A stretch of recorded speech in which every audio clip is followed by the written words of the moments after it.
Dear students, here are some common classroom sentences that can be useful for daily interactions. Number 1, greetings and starting the day. Good morning, teacher. Good morning, everyone. Now look at the sentence and let's say it together. Good morning, teacher. Good morning, everyone. Number 2. Sentences during lessons. Can you please explain that again?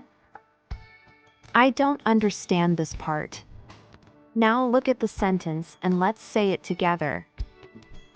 Can you please explain that again?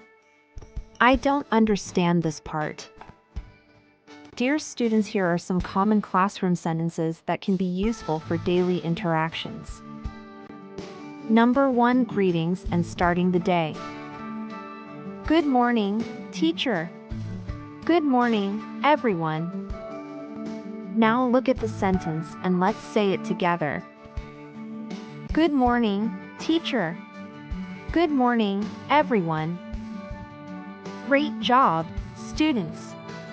You did an excellent job. Number 2. Sentences during lessons. Can you please explain that again?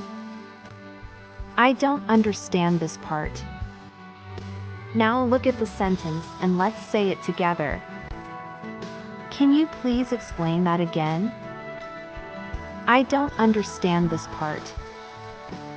Great job, students. You did an excellent job.